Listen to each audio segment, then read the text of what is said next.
15장 이번 챕터에서는 벤젠과 방향족성에 대한 내용을 공부합니다. 방향족이다라고 하는 용어는 처음에는 이 벤젠과 그 유도체들을 분류하기 위해서 사용을 했었어요. 왜냐하면 이러한 화합물들한테는 독특한 냄새가 났기 때문인데요. 지금은 그거보다는 조금 더 넓은 의미로 사용을 할 수가 있습니다. 지금 보고 계시는 이 벤젠만 해도 불포화도가 상당히 높죠. 고리를 하나 가지고 있고 이중결합이 이렇게 있기 때문에 일반적으로 방향족 화합물들은 벤젠처럼 불포화도가 높습니다. 자, 불포화도가 높으면서도 안정된 이런 화합물이라는 의미도 있고, 또 방향족이라고 하는 그런 표현 대신에 우리가 또 다른 말로 RN이다라는 표현을 사용할 수도 있어요. 이 RN은 우리가 작용기 같이 표현을 할 때는 AR 이런 식으로 간략하게 표현을 할 수도 있습니다. 지금 여러분들이 보고 계시는 여러 가지 이 방향족 탄화수는 콜타르를 분별 중류에서 얻어낸 화합물들도 있어요.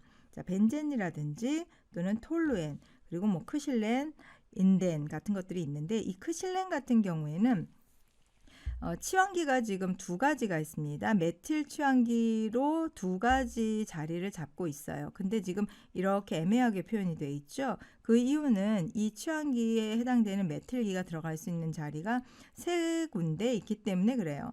그래서 메틸기가 있는 가장 가까운 자리에 붙어 있으면 also, 그 다음에 그 옆에 붙어 있으면 메타, 그리고 가로질러 건너편에 있으면 파라라고 하는 이 세 가지에 해당되는 그 접두사를 앞에다 표현을 해줍니다. 그래서 also, 메타, 파라 같은 경우에는 O, M, P라고 이렇게 간략하게 표현을 할 수도 있어요. 그 외에도 여러 가지 방향족 화합물들에 대한 여러 가지 화학종들이 있는데요. 이제 앞으로 이 방향족 화합물들의 특징이라든지 명명법에 대한 내용을 공부를 합니다. 우리가 방향족 화합물들 같은 경우에는 아유팩명도 사용을 하지만 이렇게 관용명을 사용하는 경우가 더 많습니다. 특히 첫 번째 톨루엔 같은 경우에는 메틸 벤젠이라는 표현보다는 톨루엔이라는 표현을 훨씬 더 많이 사용을 하고 있어요. 그 다음에 하이드록시 벤젠이라는 이 표현보다는 페놀이라는 표현을 사용을 합니다. 아미노 벤젠이라는 표현보다는 아닐린이라는 표현을 더 많이 사용을 해요. 그러니까 지금 보고 계시는 이러한 방향족 화합물들은 그 관용명을 훨씬 더 많이 사용하고 있기 때문에 관용명에 대한 그 명칭을 좀 알아두실 필요가 있겠죠. 관용명에 대한 명명 외에도 우리가 일반적인 아유팩명을 사용하는 방법은 앞에서 했던 탄화수소와 같은 방법으로 명명을 할 수가 있습니다. 다만 이렇게 치환체가 하나만 있는 일치환체 같은 경우에는 모체를 벤젠이라고 표현을 해주면 돼요. 그래서 첫 번째 같은 경우에는 브로모벤젠, 두 번째는 NO2가 붙어 있으니까 나이트로벤젠이라고 명명을 할 수가 있고요. 세 번째는 탄소 3개에 해당되는 부분이 붙어 있죠. 자, 이 경우에는 프로필벤젠이라고 명명을 할 수가 있습니다.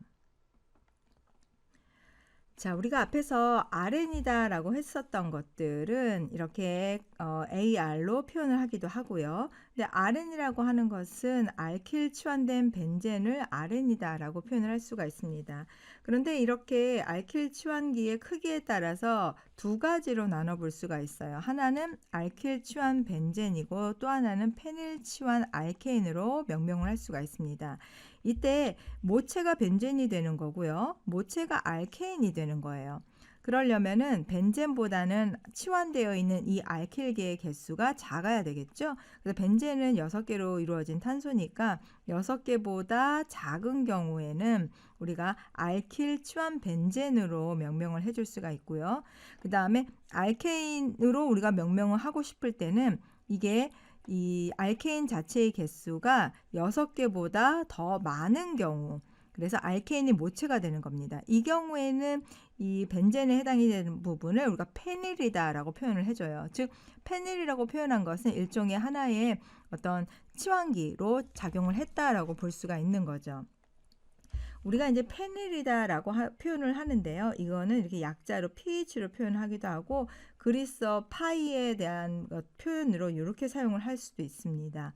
그리고 이제 페닐이라는 명명을 이렇게 각각 사용을 하겠죠. 여기에서 벤젠에 해당이 되는 C6H6에서 수소가 하나 빠지고 이 자리에 이제 다른 것들이 치환되어 있는 그런 형태를 우리가 다 페닐이다라고 표현을 합니다. 그다음에 벤젠이라고 하는 용어에는 벤젠고리에 CH2가 이렇게 붙어 있는 경우예요.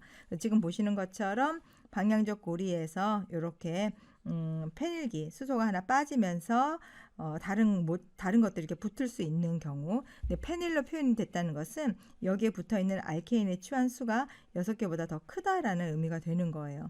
자, 헵테인, 지금 예를 보시는 것처럼 이 헵테인 같은 경우에는 치환기의 수를 우리가 봤을 때 페닐로 붙였다라는 의미는 여기 모체에 해당이 되는 개수가 6개보다 많기 때문에 그렇습니다. 그래서 오히려 이게 모체가 되는 거고요. 이 두 번째 자리에 이 페닐로서 이 벤젠이 붙어 있는 거예요. 이때는 벤젠으로 부르지 않고 페닐이라고 이제 표현을 해주는 겁니다.